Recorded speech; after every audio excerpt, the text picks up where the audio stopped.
नमस्कार, आप देख रहे हैं हिंद भारत और मैं हूं आपके साथ योगेश शर्मा। तो आज हम बात करेंगे केरल में हुए विधानसभा चुनावों। केरल के विधानसभा चुनावों में इस बार चुनावी समीकरण किस तरीके से बदला, इस पर बात करेंगे।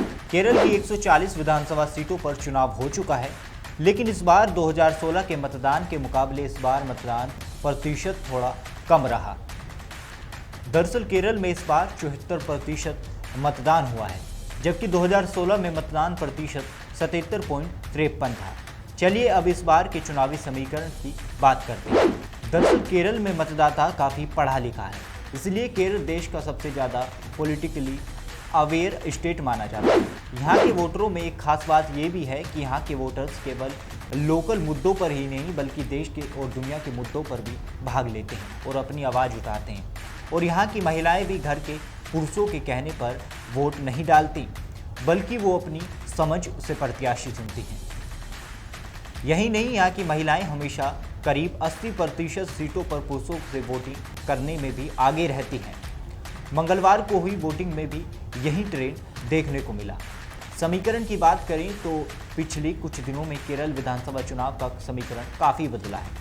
अगर ओपिनियन पोल्स की बात करें तो तमाम ओपिनियन पोल्स में शुरू में राज्य में दोबारा एलडीएफ की सरकार बनती दिख रही थी, लेकिन वोटिंग आते आते पिछड़ गई, जिससे यूडीएफ को इसका फायदा होता दिख रहा है। वहीं सत्तारूढ़ सीपीएम को सबसे ज़्यादा नुकसान मुख्यमंत्री पिनराई विजयन के रवैये से होता दिख रहा है।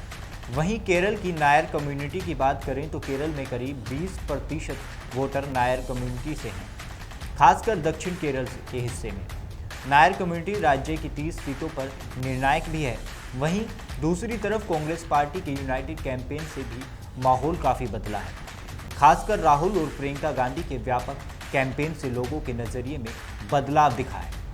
वहीं कांग्रेस को यदि यहाँ फ़ायदा होगा तो उसकी एकमात्र वजह राहुल गांधी का फेस है, क्योंकि राहुल गांधी ने केरल के तमाम छोटी रैलियाँ रोड शो किए हैं।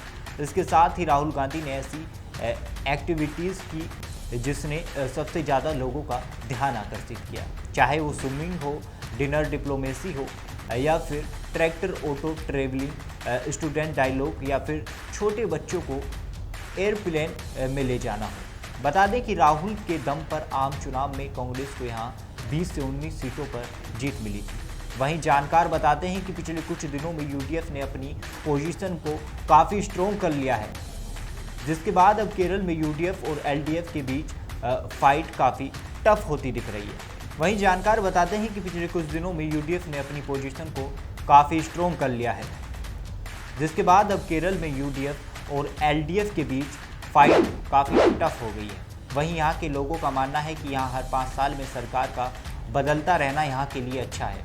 वे मानते हैं कि हर 5 साल में चेक एंड बैलेंस के लिए सरकार बदलती रहनी चाहिए, ताकि सत्ता जनता के हाथों में रहे। अगर इलाके के हिसाब से देखें तो केरल 3 हिस्सों में बटा है। यहाँ पहला हिस्सा है साउथ केरल, और दूसरा इलाका है सेंट्रल केरल, और तीसरा इलाका है नॉर्थ केरल। तो चलिए सबसे पहले साउथ केरल की बात करते हैं।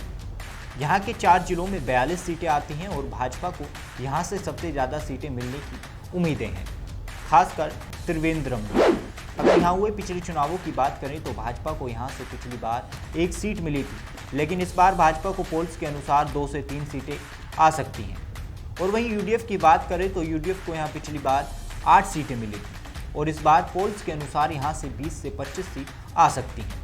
वहीं एलडीएफ की बात करें तो एलडीएफ को इस बार यहाँ से भारी नुकसान होता दिख रहा है और पोल्स के अनुसार वह यहाँ 15 से 20 सीट जीत सकती है, जबकि पिछली बार उसे यहाँ से 32 सीटें मिली थी। तो दूसरे इलाके यानी सेंट्रल केरल की बात करें तो इस इलाके में 5 जिलों में 50 सीटें हैं और ये परंपरागत और तौर पर हमेशा से यूडीएफ का गढ़ रहा है।